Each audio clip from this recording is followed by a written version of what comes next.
so we've already explained to you the core, the essence of how to change, of how to do tshuva, which is to learn how to enjoy spirituality more than all the averos so that we want it.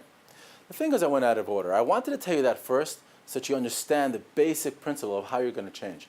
But there's actually, chronologically speaking, something you need to do first. Before you could obviously begin a dynamic cheshbon nefesh, you have to have your own personal, your own unique tshuva goal. And this is something that actually, surprisingly, a lot of people just kind of skip. And they're like, okay, I got to do tshuva, so what's it going to be? There's so much I need to change, Oh, man. Now, the danger right here is that there's a lot of low-hanging fruit. What that means is there's a lot of pre-packaged kabbalos, tshuva initiatives that people offer to you. Like there's amazing people out there who apparently did tshuva at some point, they got inspired, and they took certain mitzvahs, specific mitzvahs, and they made them into empires, and they developed them, and now they have glossy literature that you could read, and movies and videos to help you get inspired about them. And of course that's fantastic. The danger is, it may not be your personal, unique next step in your spiritual growth. For example, Machzom Lafi. I mean, these people are absolutely amazing, right? What they've done, right? The Chavetz Chaim Heritage Foundation, what they're doing is amazing. They're taking the mitzvah of Lashon Hara, the Aver of Lashon Hara, etc., and other mitzvahs, and they're just helping people get inspired about it, and they're just educating the Jewish people. And that is fantastic. So you say, great, what I'm going to do is Machzom Lafi. Maybe that's what you need to do, but maybe not. Maybe your next step is something different. I want to talk to you about how to figure out what it is that's uniquely something that you need to be working on.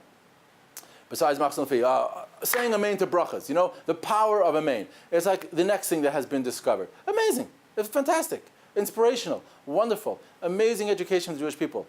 Make it a main party. Or not. Maybe that's not your next step in spiritual growth. Don't get bribed. And don't get, just pulled away by what's easy and say, oh, these people are making it easy for me. I'm just going to jump right into that. Be Mukabel Shabbos 20 minutes early. That's a great thing to do. But is that your next step? Bake challah. 40 days. Bake challah for 40 days at the Kosel. Wow. Amazing. Say Sefer Tehillim every day. Frontwards, backwards, and then by heart, and do it when you're standing on your head. These are wonderful things. The question is, once again, how do you know what to choose on? What's the thing that I need? What's my next step in Avodas Hashem in Tshuva? And here's the first thing we have to realize. We already spoke about this in one of our earlier shurim. The thing to realize is, people mistake the word tshuva. And when they think of tshuva, we think of stopping to sin, repenting. We already explained that that's not true. The definition of the word tshuva means to return to God. The Mabit taught us that in the beginning of his Sefer about tshuva. Kirva lashem meirichuk hachet. Of course, chet causes richuk, causes distance. But tshuva means returning to God from that distance. So of course, stopping to sin is a necessary part of that process because sin causes distance. But that's only the trees of the forest. The actual forest itself, the goal of tshuva, the meaning of the word is lashuv, to return to God. So when you ask yourself, so how do I do tshuva? The first step is, well, what is tshuva? Why do I want God? Do I want God, and why do I want God? What does spirituality mean to me? That has to be an exciting, positive goal. If we're not excited, if we're not passionate about spirituality, what are the chances we're going to succeed? Anything that's difficult in the world, if you're not passionate about it, chances are you're not going to succeed. And guess what? Getting into the nitty-gritty of this Aveda or that, that's the kind of stuff that after a while wears you down. So you made a Kabbalah and you decided, I'm going to help this organization package food for poor families, for Shabbos, and I'm going to... So great. So at the time that you were inspired, you did that, and it was amazing. But you know what? 2 months later, you're not feeling the same inspiration anymore. It's hard to keep it going. The goal cannot be stopping to do this Avera or starting to do this mitzvah. The goal has to be, why do you want spirituality? What excites you about it? So this is the first question that's involved in choosing a spiritual goal. And it's finding out, why am I passionate about spirituality? And if you're not passionate about it, if it's not something that you really, really want, it's not the goal for you. It may be something good for somebody else, or you should do it, But making this the focus of your tshuva for a month, unless it's something you're passionate about and you know why you're crazy for this thing, that's not the right goal. Now, I've got a whole chart to help you develop this idea, and you can send me an email. I'll be happy to send it to you, of course, free of charge. But let me tell you a little bit of how it works. One of the most useful questions that I found to ask in order to figure out why I want spirituality is which Averos keep knocking me down. And now we're going to pay attention to Averos. You see, once again, we said the first thing is don't pay attention to Averos. Pay attention to what you want. Tshuva means getting to Hashem. Yeah, I know. But the best way to figure out what is bothering me, what I need to accomplish is, well, what pain? It's like when you go to the doctor and try to figure out what illness you have. So he's going to ask you, well, what hurts? Why is he asking you that? He's the doctor, don't ask me what hurts. That's just like a little symptom. I want you to tell me, I want you to diagnose the illness.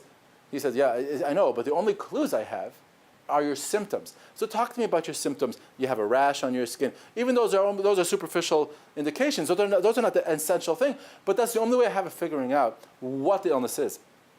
So spiritual illness means that we're far from Hashem.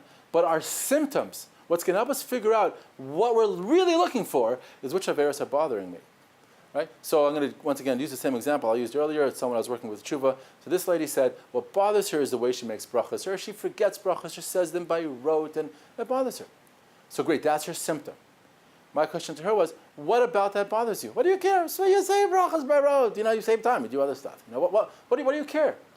Upon thinking about that, she's like, oh, well, you know what that means? It means that I'm not a grateful person. I'm just enjoying life. I'm participating in life, but I'm not thanking Hashem for it.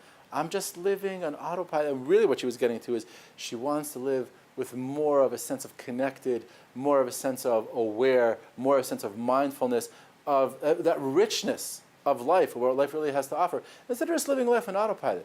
Wow, okay, so now we have this amazing spiritual goal. Her spiritual goal is to feel connected and live richly. Her symptom are the brachas. So the way we're developing her spiritual goal is mindfulness and connection to Hashem. The symptom she's going to be paying attention to as she works on this is what's happening to her brachas. Because of course, if you get more healthy, the symptoms will abate all by themselves. So this is the first step. Choosing a spiritual goal. Obviously, chronologically, this has to come first. Getting passionate. And then there's a passion test. Yeah, the question is, are you passionate about this goal?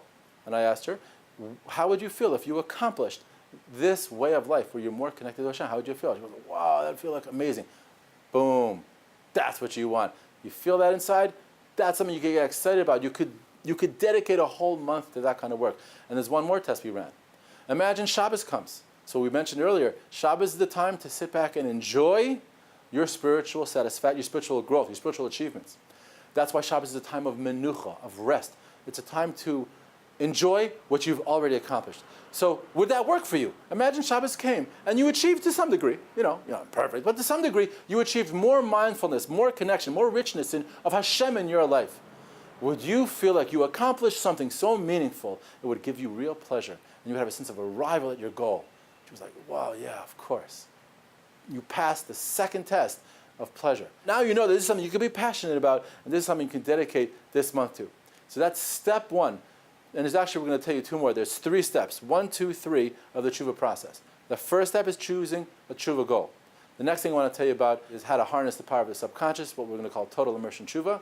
And then the third step is the dynamic cheshbon nefesh. So send your email to thetorahcenter@gmail.com. Join our tshuva chabura, and stay tuned to the next clip where we tell you more about how to activate the power of your subconscious and make this a total immersion kind of tshuva.